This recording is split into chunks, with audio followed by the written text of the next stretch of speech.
We are going to go through some of the benefits and the goals to illustrate why it's important to have a CRM solution for the construction industry.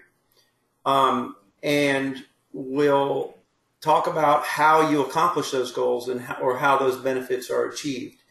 And we'll provide examples in the presentation itself with screenshots or reports or things like that. And then we'll demo it for you. We'll walk you through, kind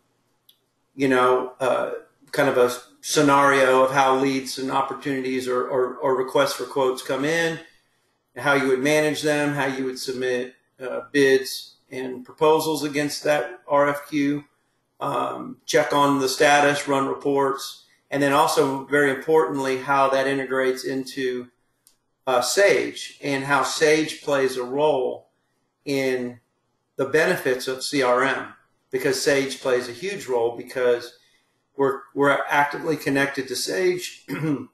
We're sending jobs, we're getting job updates, and we're getting financial information for your customers and your jobs and job updates from Sage as well.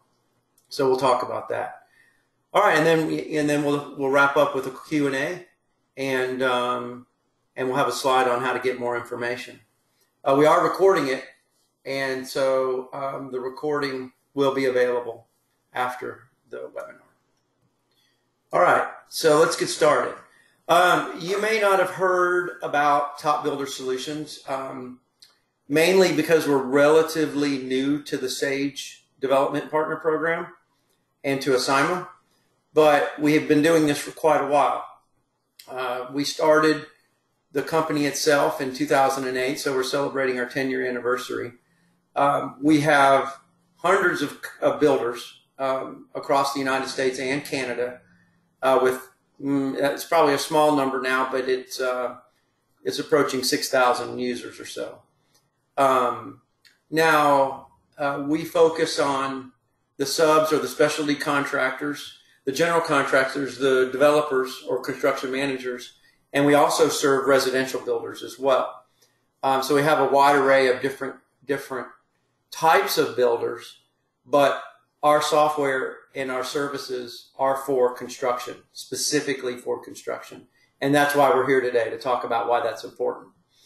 Okay, so the companies vary in size. We have very small companies that'll do 1 or 2 jobs a year. They're pretty big jobs. But then we have some that do thousands of jobs a year and are bidding out thousands and thousands of jobs a year, and they go up to over $1 billion in revenue. Our employees do have a lot of experience in CRM and construction. I owned a construction company for a while. I even owned a construction supply company for a while. And then myself and some of the others, we worked for Hewlett-Packard, where I was the CRM manager for HP. So I got a lot of experience in CRM and construction myself, including the other employees. And just wanted everybody to know that TopBuilder, the CRM component, is sold separately or can stand alone, but it's also sold fully integrated and connected to Sage. But you don't have to have it connected to Sage to make it work. That question comes up a lot. So, all right, well, if you have any questions, maybe type them into the chat box and send them our way. And then hopefully we'll see them and respond to them. But let me get started. Okay, Rob, do you have the poll question ready?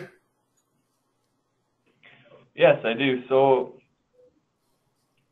how do you currently manage sales and bids? Is it using Excel or Access databases, generalized CRM such as Salesforce, construction CRM that you're currently using?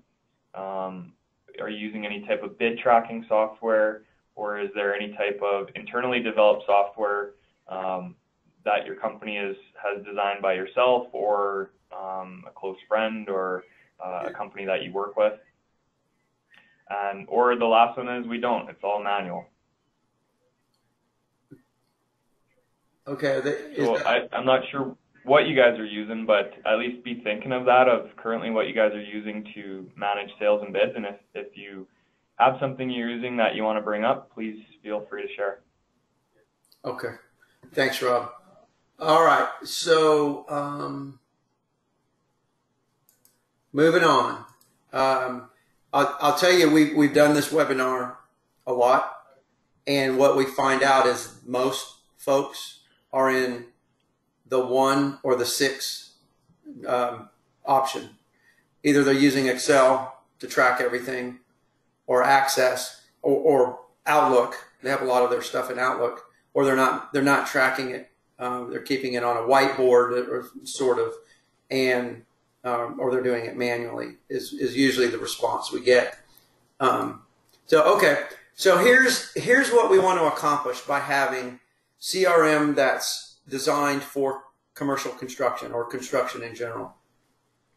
The whole idea is that we want to convert more of our existing opportunities, or our bid requests or requests for quotes. It's all the same, but depends on what you call it. But the idea, and we have data on this, is without spending more money or time getting more opportunities, the first goal is to convert more of the ones that you do have. So increase your closure rates, and you can do simple math on that and say, hey, look, we're getting X number of bid requests coming in, or requests for quotes coming in. We're converting X number of percentage, but if we can improve that by 5% or 10%, or sometimes even 1%, it produces a lot more revenue for you. Now, profitability, I don't know, because it depends on the job, but certainly you'll increase your revenues. And then profitability is up to you, I guess, to execute against that. Now, the second goal is to get more of those high quality opportunities or invitations to bid. We've got a lot of experience doing that, and we're going to show you how to do that. But that's the second most important goal, is to get more leads and more opportunities. Again, without spending a bunch of money to advertise or redo your website or whatever. It's with the existing marketing budget that you have. And then, with any CRM, you want to save time and money and frustration. We talk to a lot of customers every day. We're talking to builders, and they struggle with getting access to customer, job, lead, opportunity, sales data, bid data. It's spread out. It's in different places, different formats. But this will help you save time, money, and you'll sleep better at night when you know everything's in one place and you can get to it any time. And also, you'll save money by streamlining your processes, your bidding, and your proposals as well.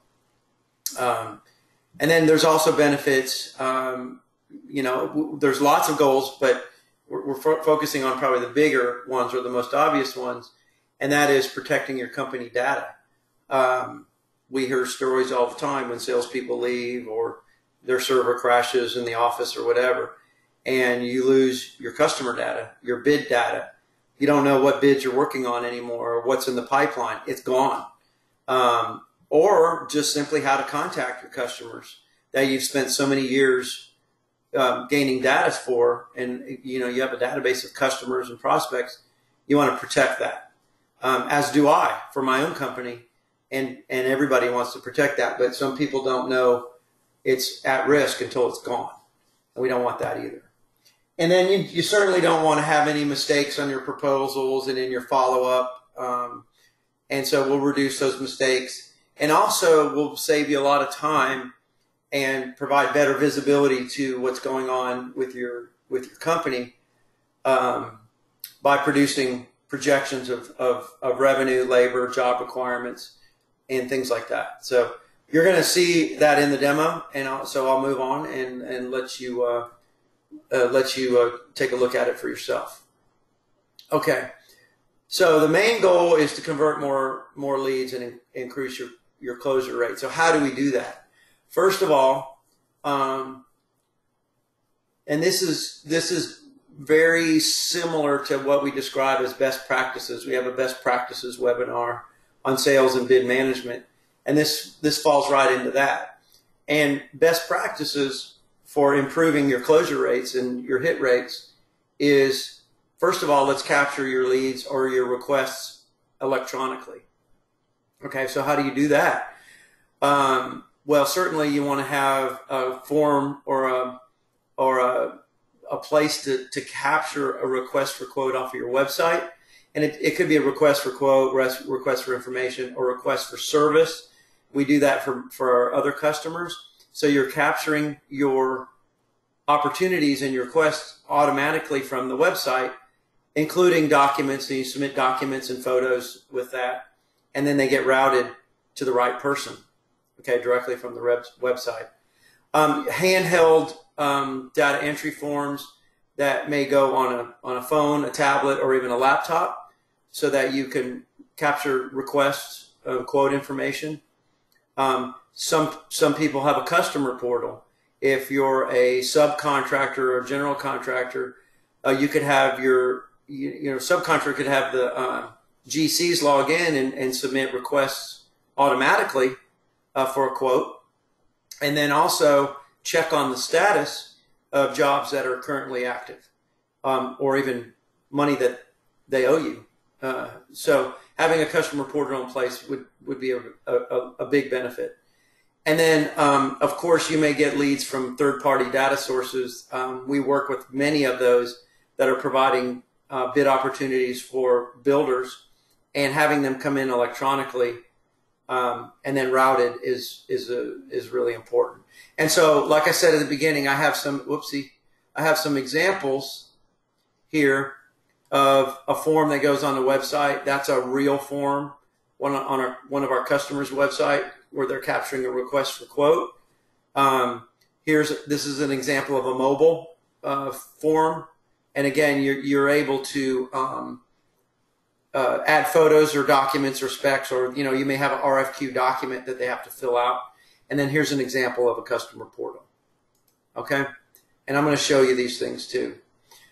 Okay, the second part is to make sure that when you have new opportunities and follow up to those opportunities, that you're alerting your sales managers, project managers, estimators, even any stakeholder involved, with email alerts, text message alerts, calendar appointments, dashboards, reports, and you have lots of ways to make sure everybody knows what's going on and what opportunities are available.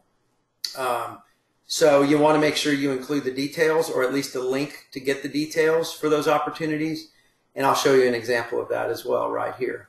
So make sure everybody gets these alerts and dashboards so they know what they're supposed to be doing and when. And so I'm going to expand this out real quickly. I think this will look, yeah. So this is an example of an alert, that comes into your email. And this could be a new RFQ, or it could be that a bid is due or past due.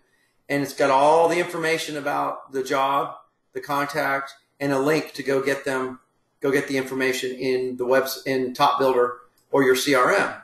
And it could be any CRM, I mean, frankly, but you want to make sure you're doing those kind of things, or things are falling through the cracks. We have bid calendar, or there's a bid calendar that shows when all the bids are due. Or quotes are due. You have dashboards where you have a list of all your quotes, or requests for quotes and bids, and then calendar appointments on your dashboard as well, which also syncs up with Outlook. So everybody's getting notified of what's going on and when it's due. And then, of course, you want to monitor and track everything through reporting, through dashboards, bids, calendars, and all those things. This is an example of a status report, bid status by customer. You can see the division if you have multiple divisions, when's it due, who's the project manager, and when is the job supposed to start and end. Okay, and then here's some more examples of monitoring what's going on. Again, another big status report, calendars, bid calendars, and dashboards. I think there's a little redundancy there. Sorry for that.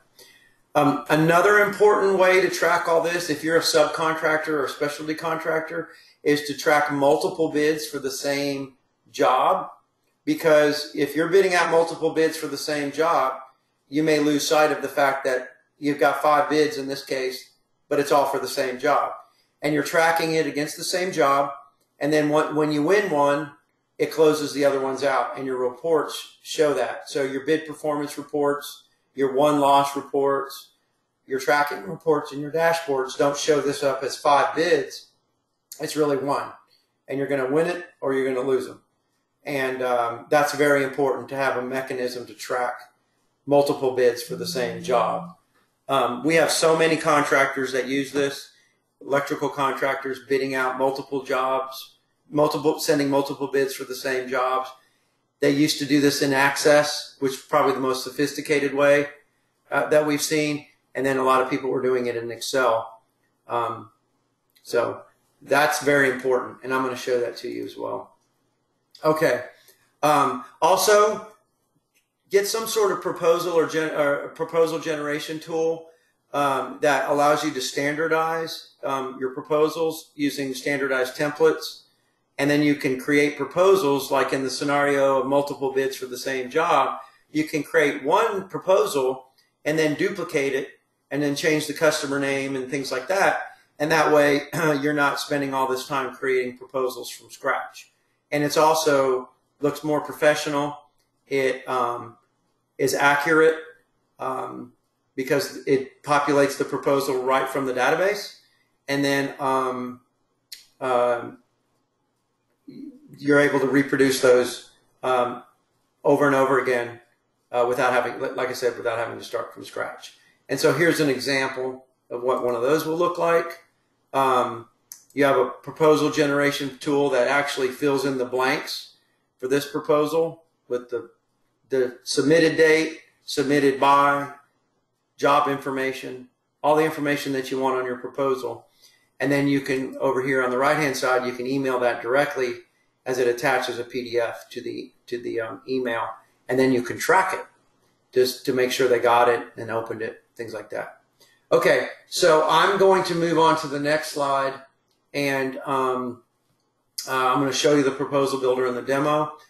So the next thing is make sure that you have reports that tells you what's working and what's not working. And we have things like bid performance reports. You can run those by estimator, project manager, customer, industry, all kinds of different ways to find out what's working and what's not. And it'll forecast and tell you what your closure rates are. And then you have a one loss report, and you're tracking why you're losing your bids or why you're winning your bids, and you're able to take action on that. Okay, next.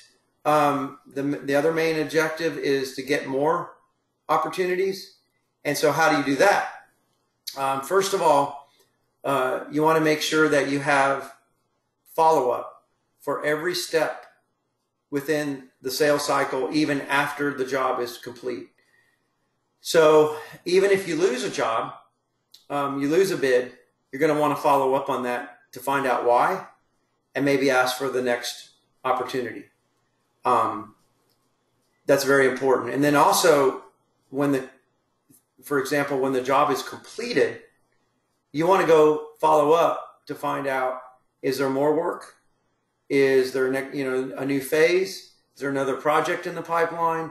And then certainly, and it depends on the type of builder you are, we like to talk about the roofing contractors, because very specifically 2 years after the construction project is over, there's a service contract that's up for bid for most roofers. And that way, they're going after those with the building owners or the property managers after construction is done. And hopefully they'll get that service contract, which is their lower risk, higher margin jobs, but they're not having to go chase those down. They have it built into the system, and it automatically follows up and goes after the next round of work. Okay? And this is an example of what one of those follow-up plans might look like. So I've highlighted the job complete plan. You know, after the job is complete, you're going to survey them. You may set up a meeting to ask for a testimonial, ask for the next job, ask for a referral. But then certainly towards the end of the warranty period, you're going to send them an email that automatically goes to them and says, hey, we're here to help you with the next service contract, and then you get a reminder to call them. This is a simple example, but I just wanted to show you a real example in TopBuilder. And I'll demo that for you as well. Okay, now we're almost done with the presentation, so bear with me and we'll jump into the demo. But again, how do we find more opportunities in our data? Well, we have things like a revenue gap analysis, and you may look at your customers and the types of jobs you're getting from your customers, for example, and you may find that one of your customers is giving you new work, new construction, but they're not giving you any service work. Okay, that is an opportunity. They may not know you do service work. We've had that happen with a lot of our customers to say, hey, we do new construction for these guys all the time, but they never send us warranty work, service work, or maintenance agreements. Why not? Well, they called them. They found out they didn't know you had a service division. Or maybe they just didn't think about it because you weren't telling them. But there's ways to find this in these reports, and I'll show you some of those.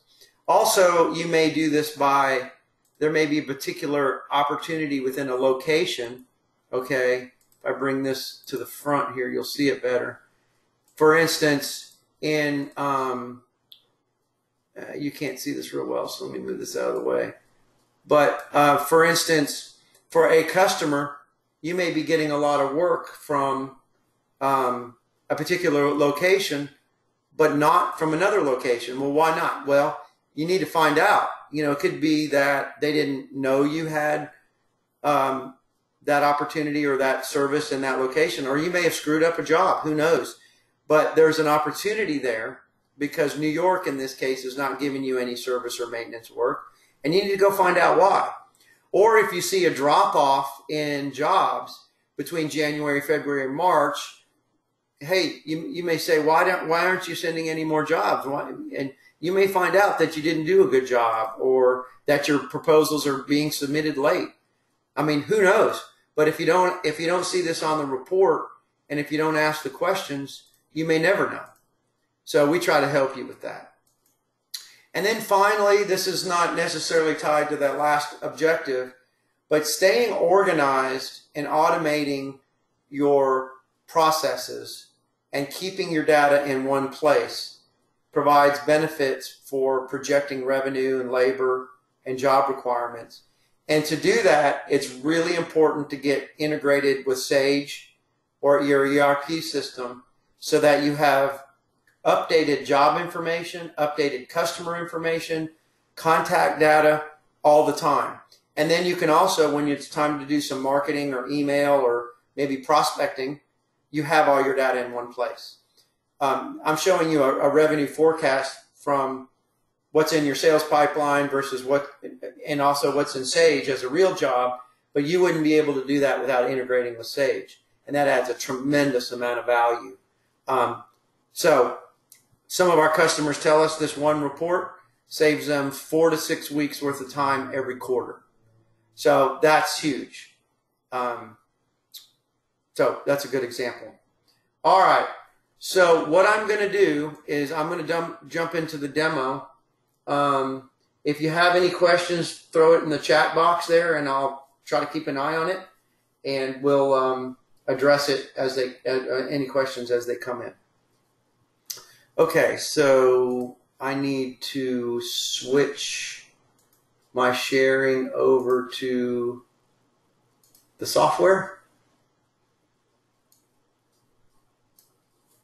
Okay, so you should be able to see that. I'm going to try to, well, I'm zoomed in a little bit. If you can't see this, please tell me in the chat box and I'll zoom in a little bit for you.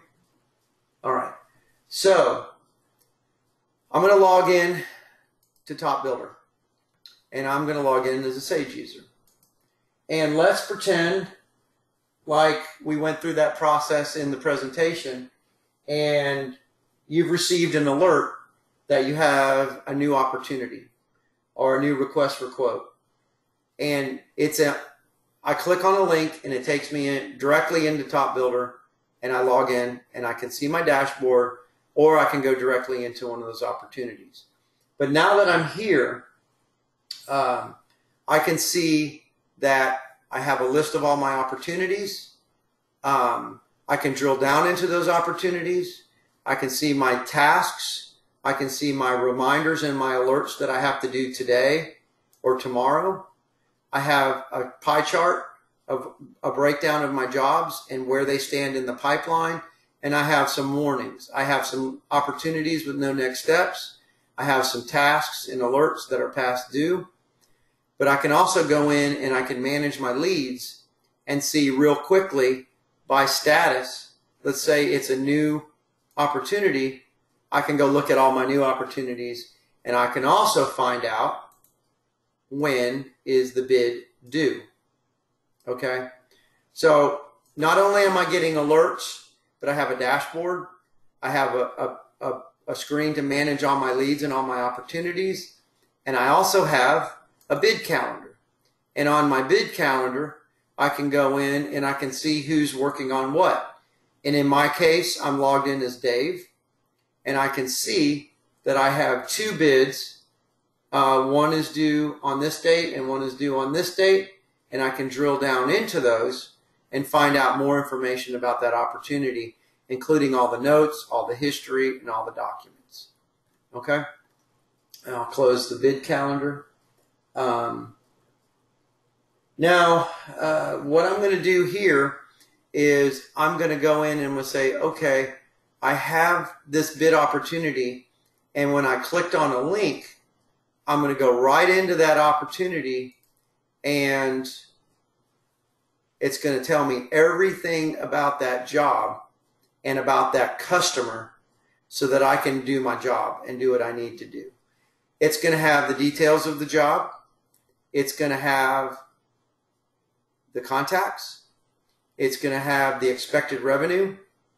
It's going to have job details, the address, the job number, start date, end date. You can set up user-defined fields that you may need to track for the job. I have all my bids and proposals.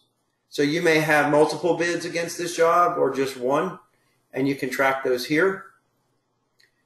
You have a follow-up plan, and this is what I'm doing for a new opportunity. This is my follow-up plan. If I change the status to bid, I've started bid preparation, you're going to see a new plan is added right here. And now you have a new plan. And you may not have seen that. It happened kind of fast, but now I have a new plan. And on that plan, you may even have a checklist that says, hey, this is what I need to go through to prepare a bid. Okay? Now, I also have all the history of the customer and the job. I have notes, all the notes that I've taken against this job. You know, what are their hot buttons? What are they looking for? Conversations I've had with them with important information that I want to share. I have all my documents and photos. I have the RFQ that they submitted. I may have a master service agreement with them. I may have specs. I may have photographs. All those things are right here on the job. Now I'm going to go in real quickly.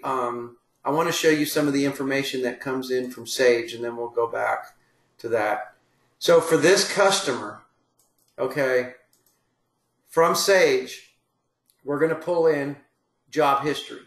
So for your customers, you have all the job history. You have the status of each job, the amount, contracted amount, and you have a summary of what's going on with all your jobs. You have the financial history for the customer. Are they paying their invoices? Do they have credit? How much revenue is coming in? You even have bid history for this customer if it's integrated into your bidding software. Okay? So now going back to that other opportunity real quick, I'm going to go ahead and drill down into this opportunity, and I'm going to prepare a quote. So I have a proposal that I've created. I have assigned estimators to that job, and they go in and build out a proposal from multiple documents that they have stored in CRM. So they may have a cover page, okay? They may have a cover letter. They may have the actual specs or the proposal itself with a breakdown of the costs. Okay. They may have the specifications and other things. You may be asked to submit security clearance information, insurance requirements, references. All those can be added to the proposal. You can even add an Excel worksheet. You can add PDF addendums or attachments. And then when you view the proposal, okay, it's got it all built out. Sorry, we added something there in a demo last week.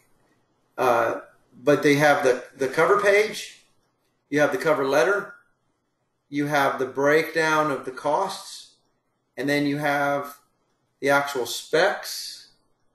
Sorry, I'm scrolling so fast. And then you have the references all in one document. Now you can view this as a PDF and print it or save it, or you can email this directly from the system, okay, and then track it.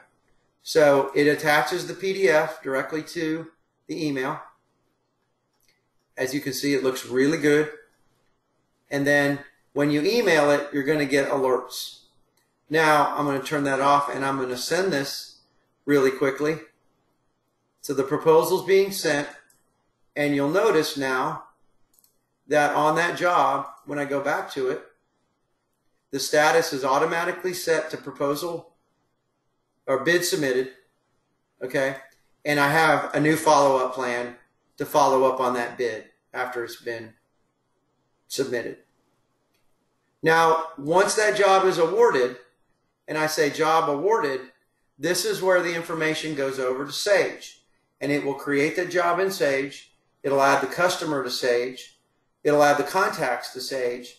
And then Sage will give us updates as the job changes. As change orders are applied, start dates and end dates may change, the scope of the job, and CRM will be updated real time as the job gets updated.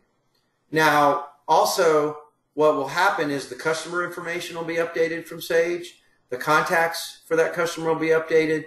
And then when you go run customer reports or job reports, everything is current in CRM. Okay? Now, what I'm going to do after I've submitted this bid and the job has been awarded, I can go in and I can run some bid performance reports, and I can track bid performance by my estimators and take action if something looks wrong. You can do it by customer. You can do it by job type, the type of work that you're doing. Or you could do it by industry or project manager or even the source of your leads. Okay? And then you can find out what's working and what's not.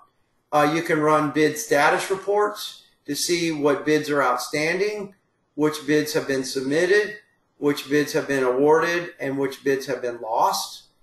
You can go in and run a won-loss report and break that down by division or territory. You could even do it by project manager or estimator. And then you can see these, why are you winning and why are you losing these reports? And then what is your closure rate? Okay. And then if something looks off, then you can go address it. And you can run these reports anytime. Okay. Now, additionally, you have reports that you can run against your sales pipeline to see what's in the pipeline. You have these gap reports, and you can find out from these gap reports where potentially do you have opportunities to go after. I talked about this earlier. Now, the gap reports will open up your eyes to maybe, I'm not sure why this is slow right now, but it'll open up your eyes to maybe some opportunities.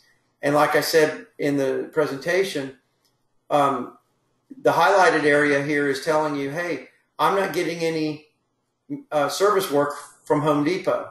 Well, why not? Or maybe for Costco here, as this example, I got 5 bids in January, but I got nothing February, March, and April. Well, why not? Maybe your bids are too high. Maybe you messed up a job. Who knows? But that's an opportunity to go find out why you're missing those opportunities.